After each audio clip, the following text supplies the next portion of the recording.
Donc, on va commencer avec la première section, les provisions sur les clients. On va prendre un exemple.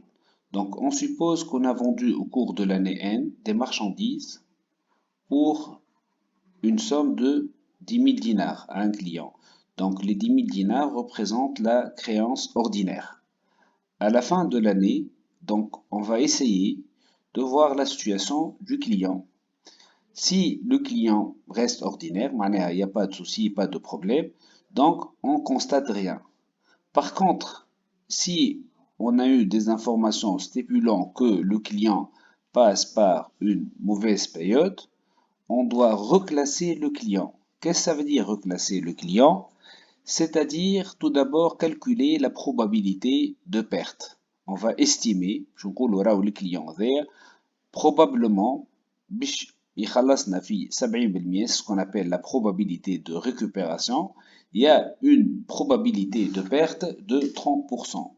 Reclasser le client, هو كاين le client au niveau du débit. Donc on va annuler la créance ordinaire كان في الديبي كما قبيله وريتكم وهنايا باش نوليو on va le reclasser donc نحطوه parmi les clients douteux ou litigieux pour la totalité de la créance initiale. ما تنساوش 10 000 هذايا représente la créance initiale. Et on va essayer d'estimer la provision. شنو هي la provision هي La provision c'est la perte probable. Comment on calcule la provision? Donc ناخذوا la créance initiale les 10 000.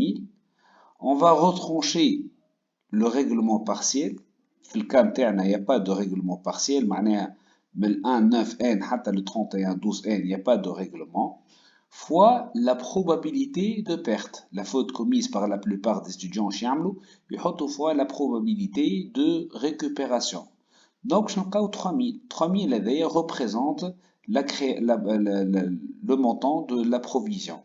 Donc, comptablement, on va débiter le compte dotation aux amortissements provision ou la dotation aux amortissements provision charge ordinaire et on crédite le compte provision pour dépréciation des créances clients. C'est un compte de l'actif soustractif, donc il augmente au crédit et diminue au débit. Lors de l'année N. L'année prochaine, les N plus 1, donc on va refaire le même travail. Si le client ne règle pas, donc je l'ajustement. C'est l'ajustement.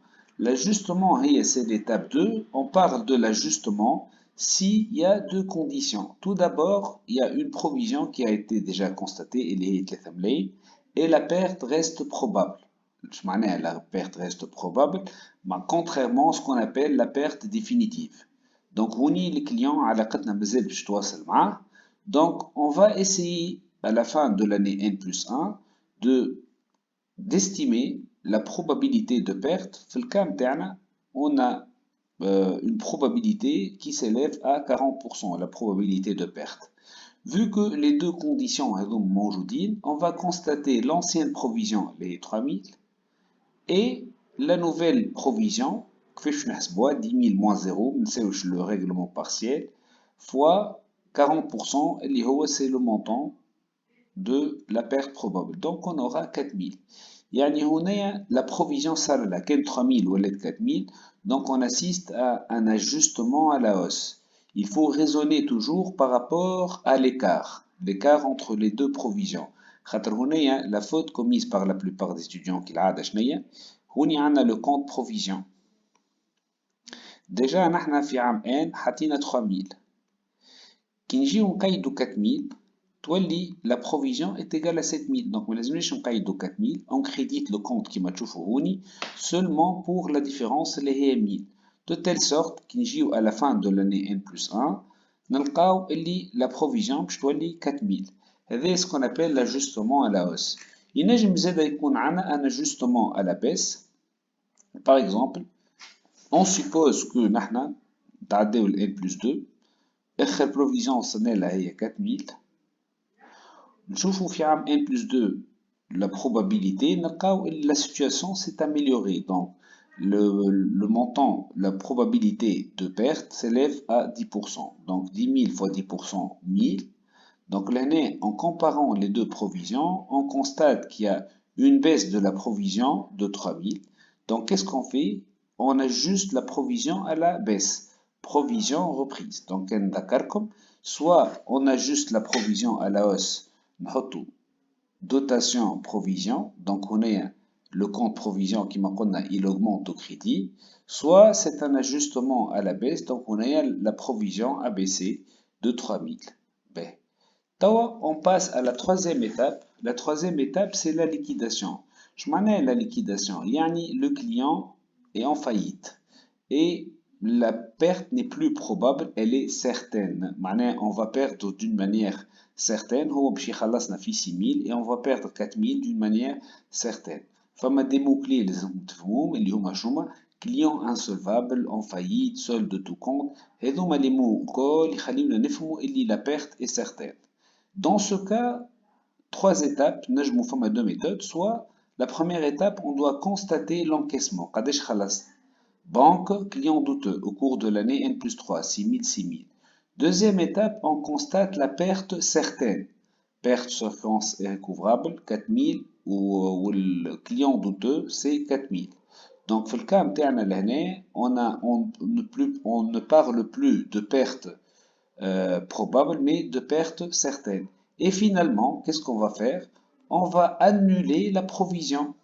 البروفيزيون كانت تذكروا وصلنا نحن بدينا من الاول 3000 ومن بعد on a ajusté la provision à la baisse ب 1000 on a ajusté la provision سامحوني à la hausse 1000 puis on a ajusté la provision à la baisse ب 3000 donc il nous reste 1000 donc on va annuler le compte provision. علاش on annule le compte provision خاطر la provision اللي هي c'est une perte probable n'a plus de raison d'exister. Ben, on passe à la section 2. Bien, la deuxième méthode. La deuxième méthode, on va fusionner les deux articles. On a une banque 6000, perte sur créance irrécouvrable 4000. Je la perte, c'est la différence entre la créance initiale et les 10 000. Donc, ça carne le compte client douteux. On a constaté l'encaissement et puis on a constaté la perte certaine. Qui m'a provision, donc on doit solder le compte provision, provision est repris sur provision pour le reste. Section 2. Section 2, donc on va parler de stock. Le stock, en général, on adopte la méthode de l'inventaire intermittent. Je m'en ai d'accord qu'on fait la méthode de l'inventaire intermittent. Lorsqu'on achète, on transite par le compte achat. Lorsqu'on vend, on transite par le compte vente. Le stock avait me suffit à la fin de l'année.